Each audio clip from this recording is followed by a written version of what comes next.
Bonsoir et bienvenue dans We Haïti Capable. Il y a des questions qu'Haïti a trop longtemps différées, des questions qui exigent du courage, des questions qui touchent à l'histoire et aux choix politiques fondateurs. Ce soir, nous allons en poser une de celles-là directement, sans détour. Quelle est la place de l'armée dans un État haïtien qui se reconstruit? C'est une question chargée, parce que l'histoire militaire d'Haïti n'est pas une histoire simple. C'est l'histoire d'une armée née dans la gloire de 1804, la seule armée d'esclaves à avoir vaincu une puissance coloniale et proclamé l'indépendance d'une nation. Mais c'est aussi l'histoire d'une institution qui, au fil des décennies, a entretenu une relation complexe avec le pouvoir civil et dont le rôle a souvent fait débat. En 1995, le président Aristide l'a dissoute. Pendant 22 ans, Haïti a été le seul pays du continent américain sans armée nationale. Et en 2017, le président Moïse l'a réactivée dans un contexte de violence croissante, de groupes armés qui prenaient le contrôle de certaines zones du territoire et d'un État qui cherchait à retrouver sa pleine autorité. Aujourd'hui, les forces armées d'Haïti comptent environ 2000 soldats actifs. La police nationale en compte plusieurs milliers. La force multinationale de soutien à la sécurité a été reconvertie en force de répression des gangs, dont le déploiement a déjà commencé et atteindra ses effectifs complets de 5500 personnels d'ici à la fin de l'année 2026. Dans ce paysage sécuritaire complexe, un homme a une vue unique. Mon invité de ce soir a été officier de l'armée haïtienne avant 1995. Il a atteint le grade de capitaine avant la dissolution. Il a ensuite rejoint la PNH à sa création. On est devenu le directeur général de 2005 à 2012, reconnu pour avoir restructuré une institution dans une période particulièrement exigeante. En janvier 2025, il est revenu aux affaires publiques en tant que secrétaire d'État à la sécurité publique. Et le 4 mars 2026, le Premier ministre l'a nommé ministre de Défense avec une mission explicite: moderniser les forces armées d'Haïti et les rendre capables de contribuer pleinement à la sécurité nationale. Il est l'un des rares hommes en Haïti à avoir servi dans l'armée et dans la police, à avoir vécu la dissolution de 1995 de l'intérieur et à diriger aujourd'hui la reconstruction de l'institution militaire. Ce soir, nous allons lui demander ce qu'il voit et ce qu'il construit. Monsieur le ministre André Sol, bienvenue dans We Haïti Capable. Bonjour, monsieur Michon. Excusez-moi, et c'est un plaisir d'être avec vous ce matin. Nous allons parler justement, échanger au sujet de l'armée. Et c'est avec plaisir que je suis là. Encore merci d'être avec nous. Commençons directement votre parcours. Comme je le disais, officier de l'armée, vous avez vécu sa dissolution en 1995. Vous avez conduit la PNH pendant une période difficile, pendant 7 ans. Vous l'avez modernisée, reconstruite, secrétaire des États aux affaires sécuritaires et maintenant ministre de la Défense. C'est un parcours qui vous mène militaire, police, défense. Un parcours unique et qui vous donne une perspective unique. Qu'est-ce que vous voyez aujourd'hui que les autres ne voient pas? Bon, ce que je peux dire, c'est que j'ai eu la chance de servir le pays et en tant que militaire et en appui comme policier. Bon, si on peut parler comme ça. Et ma carrière militaire a débuté en 1982, au moment où j'ai fait mon entrée à l'académie militaire. Donc, pour se terminer, bon, on est militaire pour la vie quand même, mais pour se terminer en 1995, au moment de la dissolution de l'armée.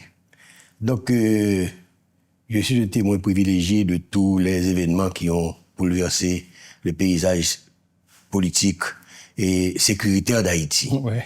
Donc, j'ai vu les coups d'État, j'ai vu les renversements de gouvernement, j'ai vu l'opération Bagdad au niveau de la police, j'ai vu l'arrivée des forces multinationales pour aider Haïti justement et pour la sécurité. Donc, j'ai aussi pris note, j'ai aussi pris note de voir les erreurs commises par par mes prédécesseurs, les responsables de l'armée ou de la police. Et je m'étais dit, si un jour j'arriverais dans une position de leadership, et je pourrais peut-être faire autrement. Donc aujourd'hui, j'ai l'opportunité justement d'apporter et de contribuer, disons, à la modernisation d'une institution remobilisée et qu'il faut rendre opérationnelle. Donc c'est un challenge que vraiment j'aime parce que j'ai été dans cette position. Et une opportunité aussi. Une opportunité. Et j'ai été dans cette position quand j'étais directeur général de la police en 2005. Donc maintenant, les perspectives pour moi, c'est de voir comment on va justement remettre cette institution sur les rails, l'institution que j'ai connue, maintenant avec de nouvelles orientations. Donc c'est assez... C'est complexe dans la conjoncture actuelle. Bien sûr. Mais de toute façon, je pense qu'on va y arriver. Bon, je vais y arriver, même si on a très peu de temps, mais quand même, on va poser les bases pour que l'armée soit notre armée soit une armée moderne au service de la démocratie. Parlons de 95 que vous avez vécu, 22 ans sans forces armées. Y a-t-il des leçons apprises qui aujourd'hui vous donnent certains éléments pour reconstruire cette armée et surtout cette relation entre forces armées et démocratie et citoyenneté?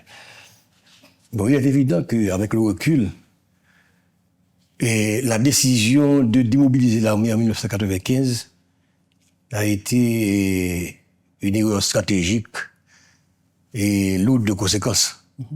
Donc on a vu qu'il y a eu un vide sécuritaire à un moment donné, et puisque l'armée a été dissoute, et ça a facilité justement l'émergence des gangs armés et de l'insécurité aujourd'hui. Et aussi, il y avait une sorte de dépendance à l'international concernant les affaires de sécurité, vu que les questions de sécurité étaient justement traitées par des missions des Nations Unies, MINUSA. Et vous l'avez vécu comme directeur de la PNH, directement. Je l'ai vécu comme directeur de la PNH et j'ai vécu aussi la présence de la MINUSA, l'arrivée des premières forces multinationales en 1994, le 19 septembre 1994, et j'étais par la suite, en 1995, commissaire de Pétionville. Donc il y avait MINUSA, MIPONU, MINE, et toutes les transformations que cette mission de paix a connues pendant cette période-là. Donc, je disais tantôt qu'il y avait ce vide sécuritaire, et il y avait aussi cette forme de déstabilisation sociale, vu que les ex-soldats n'étaient pas vraiment rémunérés après leur démobilisation. Et surtout, il y avait ce qu'on appelle non seulement ce vide sécuritaire, mais quand même cette apathie au niveau des institutions, les responsables des institutions, justement, pour remettre sur les rails et pour reprendre en main la sécurité du pays. Donc, à ce titre, moi, je pense que ce vide laissé par l'armée n'a jamais été comblé par la police, vu que la police n'était pas arrivée jusqu'à présent à couvrir qu'une partie du territoire. Donc, à mon avis, comme vous parlez de quelle est la relation entre les forces armées et démocratie, donc, après mes expériences vécues, je crois que ce doit et ce devrait être une forme de subordination, disons, institutionnalisée, mais quand même une subordination des forces armées aux autorités civiles. Et à partir de là, on peut même dire que cette subordination, à un moment donné, il y a un concept qui est défini, c'est que le contrôle démocratique des forces armées. Donc il faut justement cette subordination des forces armées aux autorités civiles. Donc pour moi, c'est ça le rôle d'une armée dans une société démocratique. Donc avec le respect des droits humains, mais tout au moins en assurant ou bien en garantissant le professionnalisme militaire au sein de l'institution. Et on va y arriver à ce point-là. Mais restons, nous avons commencé en 95, dissolution, 2017, relance l'armée, arrivé en 2026. Pour que notre public comprenne, nous sommes aujourd'hui dans une situation où la police nationale est en train de renforcer ses capacités avec des nouveaux effectifs. Vous êtes en train de faire de même et on en parlera. Une arrivée d'une force aussi multinationale pour la répression des gangs. Le public voudrait comprendre quel est le mandat de chacun, qu'est-ce que vous faites que ne font pas les autres et quelles sont les synergies entre vous. Bon, d'ailleurs, nous avons une mission dans cette conjoncture actuelle, c'est de renforcer et la sécurité du territoire et en même temps à aider la police dans la lutte contre l'insécurité. Donc, on doit passer justement par le renforcement de nos capacités opérationnelles et militaires, le renforcement de l'effectif. Et le Premier ministre était clair à ce sujet-là. Il faut justement qu'on renforce l'institution et de compter au moins sur ce que nous pouvons donner, de faire le maximum avec le minimum. C'est vrai que des fois, il y a des impondérables, mais quand même, nous devons quand même arriver à atteindre cet objectif. Maintenant, ce qui a trait à cette... qu'est-ce que l'armée fait et que les autres ne font pas, ou bien que l'armée ne fait pas. Comment vous vous coordonnez entre vous aussi, on peut Donc là, c'est pas trop compliqué. J'étais un ex-directeur général de la police, je savais comment travailler avec les forces de l'ONU. Maintenant, je suis responsable du ministère de la Défense et à la police. Donc, en tant qu'ancien militaire, effectivement, de ma position étant quand j'étais directeur ou commissaire de police, je savais comment jouer avec comment tirer les ficelles, je sais pas tirer les ficelles au mauvais sens, mais comment mettre tout le monde ensemble pour assurer une certaine cohésion au niveau de la planification des opérations, par exemple. Donc, maintenant, ce qui se fait là, c'est un paradoxe. Ce que fait la police, c'est ce que devait faire l'armée. Donc, malheureusement, dans un contexte bien déterminé, la police a eu tous les supports possibles de la communauté nationale et l'armée était reléguée au second plan, de ce qui donne l'armée un retard par rapport aux dispositifs de sécurité que la PNH pourrait mettre en termes de matériel et équipement. Donc maintenant, nous aidons la police à consolider les positions reprises des gangs armés. Donc l'armée se concentre à cette tâche-là pour le moment, mais avec probablement l'achat d'équipements et de matériel qui vont arriver, nous comptons renverser la vapeur, c'est-à-dire mettre l'armée dans sa position normale de lutter, de reconquérir des territoires et que la police va consolider. C'est ce qu'on attend tous. Parlons des fondements. Vous avez visité les quartiers généraux de FADH, la base de Vertières. Qu'est-ce que vous y avez vu? Et à partir de vos premiers constats, et vous parlez d'achat d'équipement, et vous parlez de modernisation et de repenser l'armée, quelles sont les premières actions que vous êtes en train de prendre justement dans cette construction de l'armée? Oui, justement, et mes visites s'inscrivaient dans cette logique-là. C'est-à-dire voir comment l'État, surtout des centres de formation de l'armée, et les réparer le cas échéant pour pouvoir accueillir beaucoup plus de postulants dans le futur. Donc là maintenant, j'ai visité Vertières et Anacaona. Bon, c'était vraiment en piteux état. Donc nous sommes en train de les réparer. C'est pourquoi il y a eu cette disparité, ce gap-là entre la sortie de la dernière promotion et l'entrée d'une nouvelle. Donc là, nous, à Vertières par exemple, l'armée pouvait recevoir au moins 400, 500 à 600 postulants. Donc, on a fait l'acquisition de matériel de tente puisque on voit on s'est rendu compte qu'on ne va pas atteindre cet objectif, l'objectif d'avoir 5000 environ à partir de décembre, janvier de l'année prochaine. Donc, on a justement contacté et on a acquis des tentes là justement pour pouvoir loger, pour pouvoir recevoir au moins 500. Donc, à la seule base de Vertières, on peut avoir au moins 1100, 1200 postulants à être formés en même temps. Et du côté de Anacaona, ils ont au moins une quarantaine de modules, dont 37 fonctionnent. Donc, ils sont en train d'être préparés. Et chaque module peut recevoir 20 postulants. Donc, ça me fait déjà 700 environ.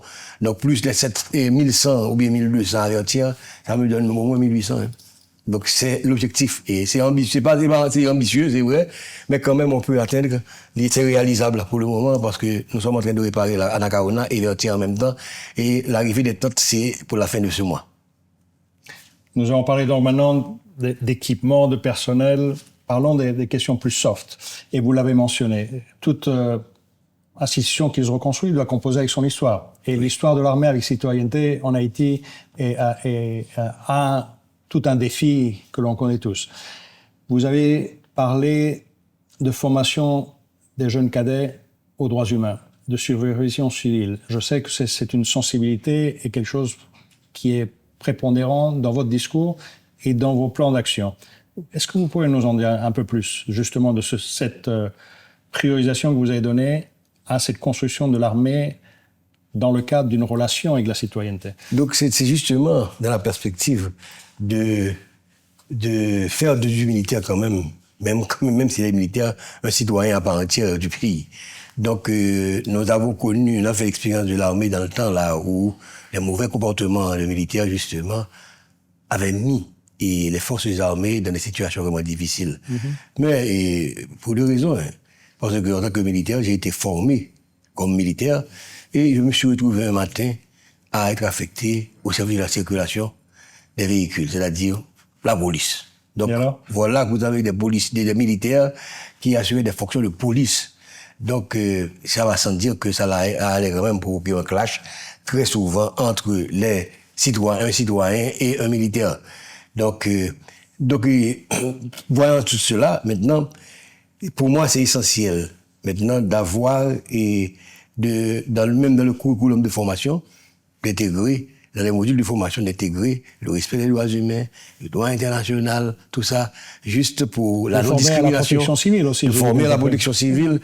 Et à ce titre, nous allons activer le service mixte obligatoire prévu par la Constitution que depuis 1987, personne n'y a pensé. Donc, on a quelqu'un qui va travailler sur le dossier pour voir comment on peut l'implémenter et dans le futur pour avoir le profil du bon et postulant qu'on voudrait avoir pour l'armée. Donc, à ce titre aussi, nous avons un profil du candidat, l'idéal pour la police. Donc, quelqu'un qui a participé à des mouvements de jeunesse, qui a participé à des actions là, tout ça. Mais un profil pareil, c'est-à-dire, c'est ce que nous recherchons au niveau de l'armée maintenant. Donc, et ce profil-là, c'est à nous, à l'État de le créer à travers le service mixte obligatoire, à mon avis. Alors parlons de ça, Andel. Donc, vous avez gradué le mois dernier à peu près 339 nouveaux soldats à Vertières. Je sais que vous êtes dans un processus de recrutement aussi, et avec établissant des centres de recrutement de nouveaux soldats, vous en parlez de 1200. Donc, il y a naturellement beaucoup de jeunes qui s'y intéressent. Qui sont ces jeunes? Qu'est-ce qui les motive? Et justement, lorsque vous les filtrez, quel est le profil et quelles sont les aptitudes que vous voyez dans ces soldats pour qu'ils incorporent ce qui sera l'armée haïtienne? OK.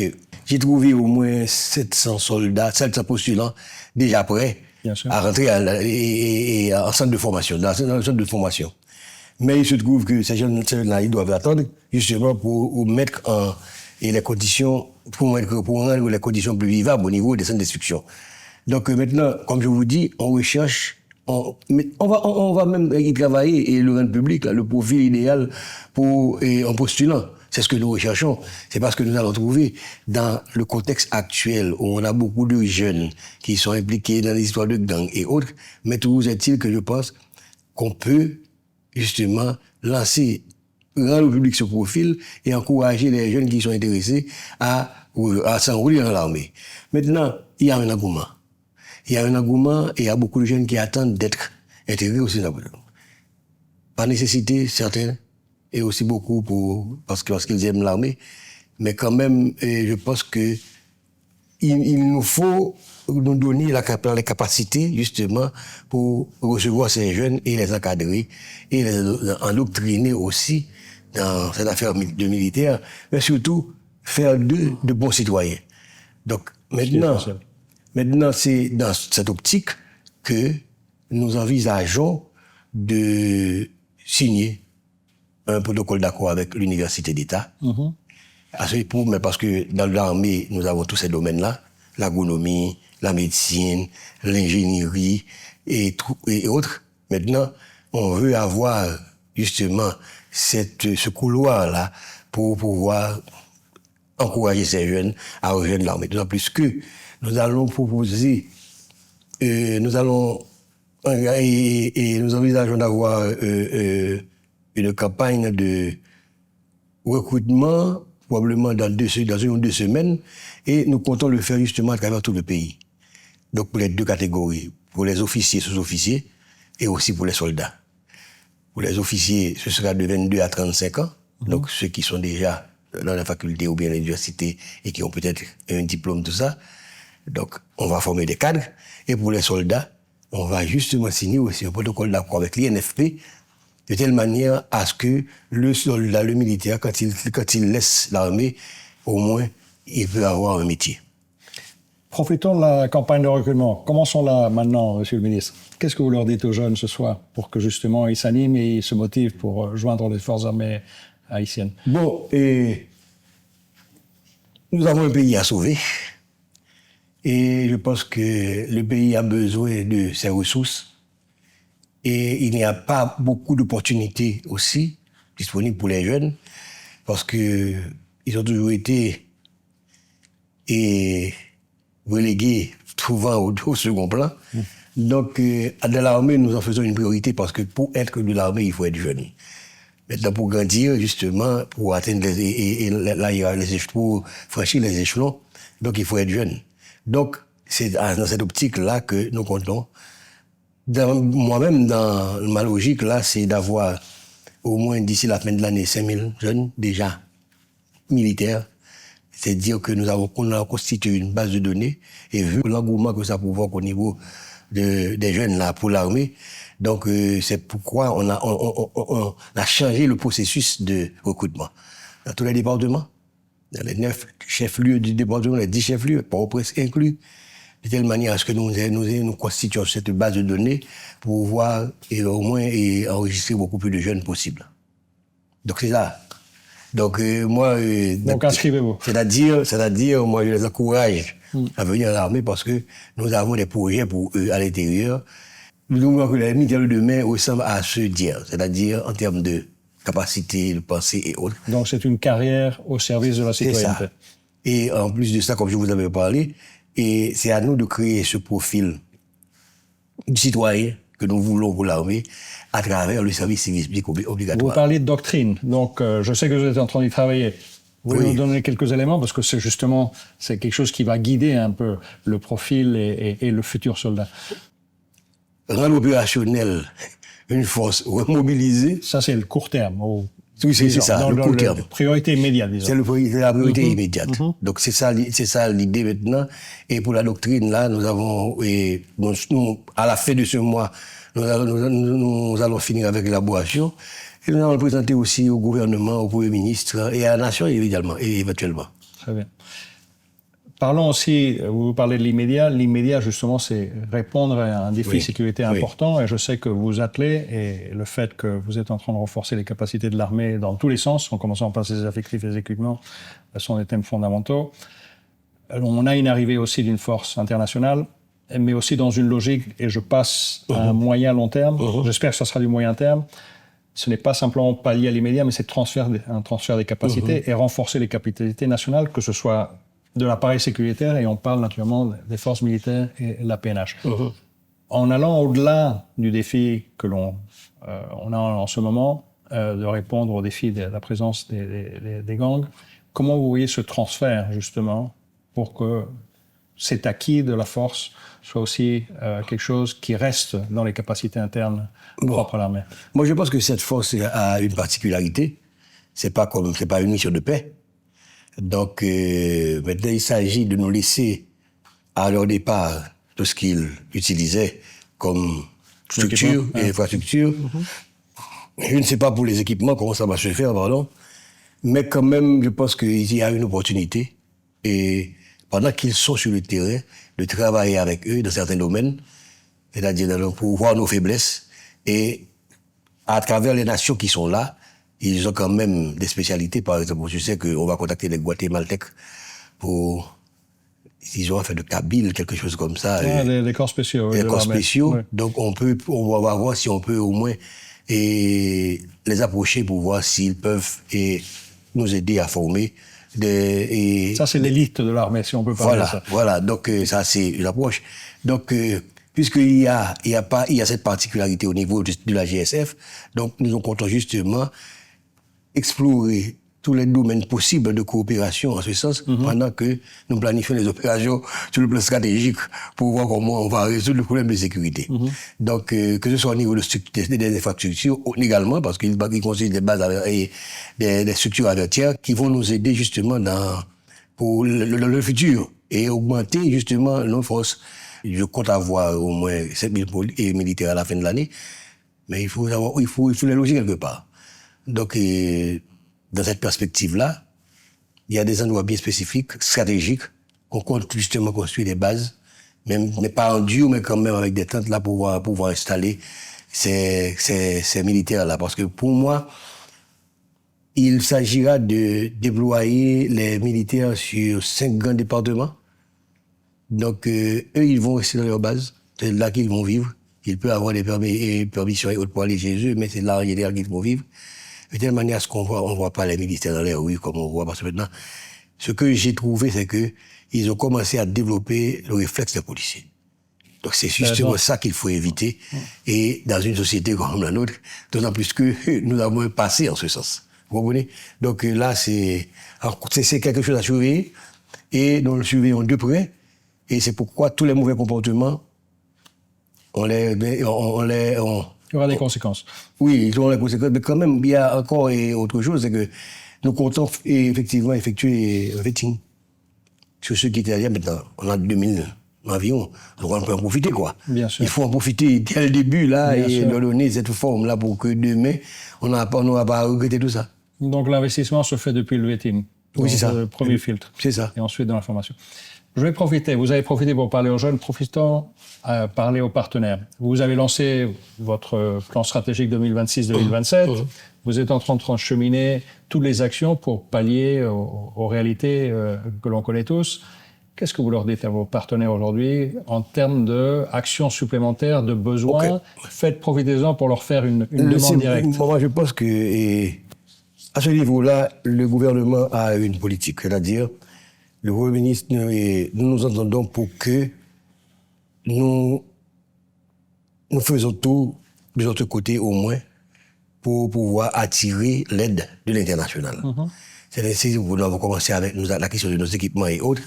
Et pour nos partenaires internationaux, moi je pense que pour l'armée spécifiquement, nous sommes dans une phase où nous sommes en train de remobiliser l'armée, nous aurons besoin d'assistance technique, surtout en termes de formation pour nos cadres. Et au niveau de la coopération, nous avons déjà une coopération avec le Mexique, et le Mexique, la France, et éventuellement d'autres pays qui vont nous aborder en ce sens. Mais je pense que la communauté internationale a intérêt aujourd'hui à nous aider justement dans la mobilisation de l'armée, parce que le renforcement de l'armée, c'est une garantie pour la stabilité, à mon avis, pour le futur. Et dans ce sens-là, et aussi le retour à l'ordre constitutionnel, quoi. Comme dans le passé. Donc maintenant, vous avez au moins, on a une institution qui peut faire l'équilibre. On voit que c'est ce que ça a donné. L'erreur stratégique d'avoir démobilisé l'armée en 1995. Ça nous a mis là. Donc aujourd'hui, moi je pense qu'on ne doit pas faire et continuer de faire les mêmes bêtises là. Donc on doit penser, regarder ce qui se passe, ce qui va arriver dans l'avenir. Donc pour nous, au niveau du gouvernement, le Premier ministre, il est clair, il ne voudrait pas qu'il ne soit plus Premier ministre, qu'il est chez lui et qu'il entend un coup d'État, mais il faut monter par l'armée. Donc ça serait vraiment retourner à la case départ. Bien sûr. Donc nous encourageons, et nos partenaires justement, et que très souvent nous approchons pour leur demander cette forme d'assistance technique, et surtout pour voir comment on peut nous aider aussi au niveau des équipements et des infrastructures. Donc plus que ça, il y a beaucoup d'investissements dans ce sens-là, et que au moins vous voyez ce qu'on fait avec vos investissements, l'Aide nationale voit ce qu'on fait avec l'investissement, et l'idée, la vision, tout ça. Donc, mieux vaut pour Haïti, parce que l'idée, c'est de ne plus avoir recours à nos amis étrangers, surtout pour venir nous aider à gérer nos problèmes de sécurité. Et c'est dans ce sens aussi que nous comptons que la remobilisation de l'armée va vraiment nous aider à ne pas faire appel tout de suite pour au moindre problème là à l'international pour restaurer la sécurité en Haïti. Et je lance un appel aussi à nos politiques. Ils doivent grandir. Ils doivent grandir et laisser les institutions faire leur travail. Maintenant, lorsque vous avez une armée, qu'il y a des interférences politiques, que ce soit au niveau de l'armée ou de la police, ça empêche le développement et la professionnalisation de ces forces-là. Moi, je vais vous en dire long, parce que j'en ai vécu, oui, j'en ai vu, vous comprenez, et je me suis battu pour qu'il y ait justement cette indépendance des institutions de sécurité pour ne pas tomber dans la politique aérienne. C'est à nos leaders de grandir pour comprendre que l'institution reste une institution, les hommes passeront, mais la police ou bien l'armée resteront au service de la nation haïtienne. Donc c'est ce que je peux dire, et aux jeunes, je les encourage de venir dans l'armée parce que nous avons une autre vision pour le moment. Maintenant, donc on essaie de faire, on va faire du militaire un citoyen à part entière avec le sens de responsabilité, le respect des droits humains et surtout la non-discrimination à ce niveau-là. Donc moi je pense que le chantier est majeur, c'est vrai, mais quand même c'est critique cette situation. Une situation de sécurité dégradée. Donc, nous comptons justement avec les jeunes renforcer l'effectif de la police et les mettre au service du pays. Je vais terminer avec une question qui va un peu dans la logique de ce programme Oui Haïti Capable. On est d'accord, et je pense que ce que vous venez de dire, c'est que la sécurité est la condition pour tout le reste. Et je parle de développement économique et social, le retour des déplacés, le retour à un concept de paix et les élections. Et vous êtes au cœur de tout cela, avec d'autres acteurs naturellement. Lorsque vous vous projetez dans quelques années, disons dans 10 ans, qu'est-ce que vous voyez en Haïti et où est-ce que vous voyez que les actions que vous êtes en train de cheminer aujourd'hui vont contribuer à cette vision que vous avez dans 10 ans? Moi, je pense que si nous avons posé les bases, s'il y a continuité au niveau de l'État, moi, je pense que dans 10 ans, on aura un pays plus vivable qu'aujourd'hui. Et on aura plus de jeunes enthousiastes pour rejoindre nos institutions, et plus de jeunes à rester au pays, et plus d'opportunités pour eux aussi, non seulement au niveau des institutions de sécurité, mais dans le pays et dans le pays en général. Moi, je vois dans 10 ans l'armée qui travaille à faire des routes et que la police continue de faire son travail de sécurité publique. Okay. Et quand il n'y a pas ces problèmes de sécurité nationale, l'armée va et se mettre au service du développement, du reboisement. Il y a des fermes militaires là, de planter, de quoi, tout ça. L'armée restera en réserve au cas où la police est dépassée par les événements.